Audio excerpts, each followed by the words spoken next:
Hey, this is Chad with Drawn and Cornered. It is October 28th, 2021, and here is your news for the day. First story I have should sort of stick in your gut a little bit. This is from the Washington Post. The White House suggests flexibility in vaccine deadline for federal workers and contractors. Now, the reason why this is happening is because a bunch of unions and different organizations and government facilities have told the White House, we're not ready for this vaccine mandate. We've got people that are looking to dump out. We've got defense contractors like Raytheon that said that they could lose thousands of employees if they put through this federal vaccine mandate right now. And the White House said, hey, this isn't a cliff we're looking to jump off of. It's not a hard deadline. We'll kind of push this out and ease into it.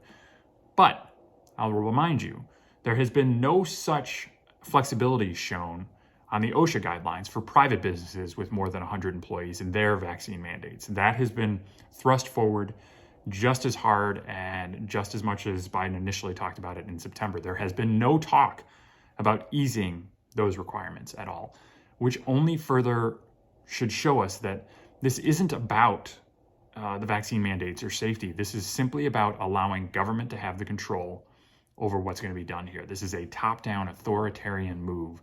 And the sooner we all recognize that, the sooner we can all push back against that which is unfair or liable to really strangle a lot of industries that we're having out there. If the Southwest situation was any marker of where we're headed, when those pilots said we're not doing it and bounced 30% of them and shut down Southwest Airlines, that could be a way a lot of things work. And when we're in the middle of a supply chain crisis, when prices are going up and we're having difficulty finding workers, dumping other folks out, including police staff, which is what is looking to happen in New York and Chicago with these vaccine mandates, that doesn't seem like a good move. And yet zero flexibility is shown in a lot of categories. But when it really directly affects the White House and the federal workers and the unions that they need to be elected and stay elected, all of a sudden now there's flexibility shown.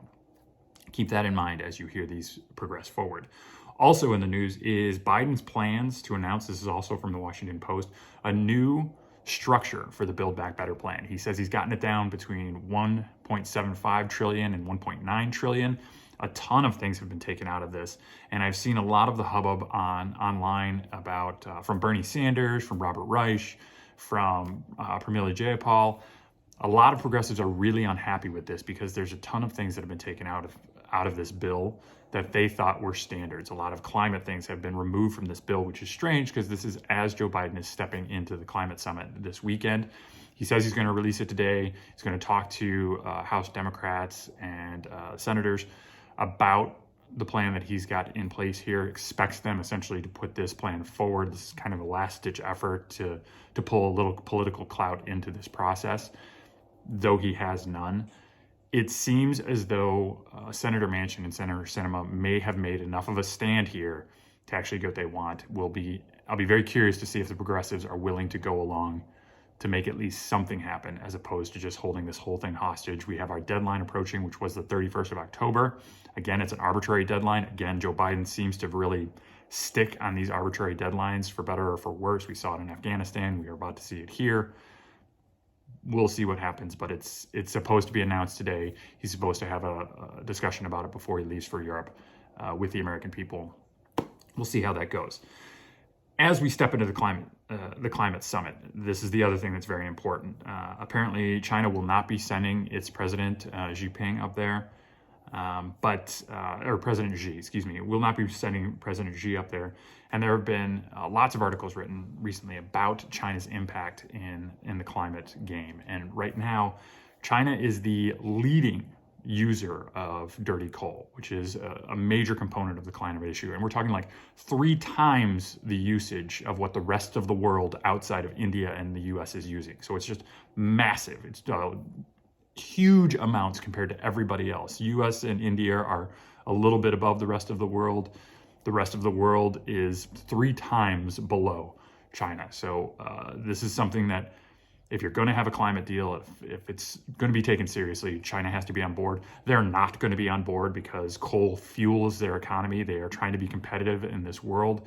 And to break coal out of that immediately cuts the legs out from underneath them. It's just not something that's going to happen. So there is no serious talks that are happening on climate over this weekend because China is not going to be a part of it. And if China's not going to be a part of it, nothing's going to happen. But they'll tell you that they're making progress. So again, keep that in there.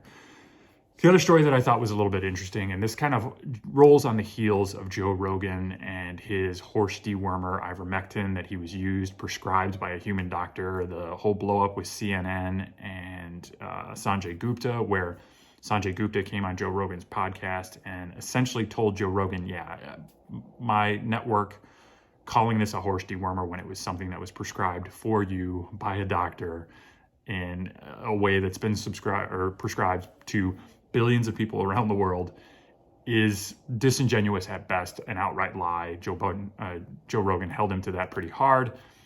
Gupta then returned to CNN and continued to perpetuate that lie. It seems crazy, but that's their medical correspondent. There's a new antidepressant out there, or at least a new article about an antidepressant out there that reduces COVID-19 hospitalization. Now, this antidepressant that they're using is obviously not being used as an antidepressant. It's being used to combat the symptoms of COVID. But I'll be curious if everybody talks about it as some sort of off-label, you're using antidepressants to try and treat a virus. That seems crazy, and they'll go about that way. I doubt they will, because it doesn't serve their purposes unless Joe Rogan starts using it. Lastly, in our most ridiculous story of the day type of thing here, turns out this Thanksgiving holiday that's upcoming will be the most expensive that you'll ever have in history, because prices are rising across the board for meat and poultry and all sorts of other common goods.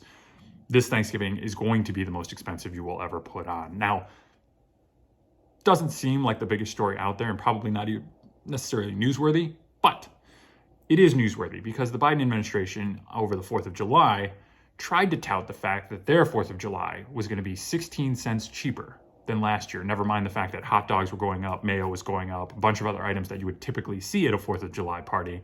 Somehow the Biden administration put out this tweet prior to 4th of July to say just how good they were doing. This is punny. Planning a cookout this year? Ketchup on the news. According to the Farm Bureau, the cost of 4th of July barbecue is down from last year. It's a fact you must heard. Hot dog, the Biden economic plan is working, and that's something we can all relish. That was their tweet from the official White House Twitter account. It was ravaged at the time, and now that Thanksgiving is going to be the most expensive of all time, it's worth note that the White House is not necessarily apologizing. They're not saying, oh yeah, actually this is also our economy that is totally screwing people on this one. They're just completely quiet. In fact, they'll tell you that inflation is either not happening or is actually a good thing. It means that everybody's out there and really banging around for jobs and really high demand on all of these items. But they're not putting out an enormously adorable tweet. I don't know why. Thank you for watching today. This is Chad with Drawn and Cornered. We do videos like this every day with a little bit of news, a little bit of analysis. If you like that type of thing, subscribe to the channel down below. If you have any questions, comments, critiques, also visit the comment section. Let me know what you think. Hit that bell so you get notifications as we release these videos Monday, Tuesday, Wednesday, Thursday, Friday. We will see you on the weekend if anything big happens. Otherwise, I will see you again tomorrow.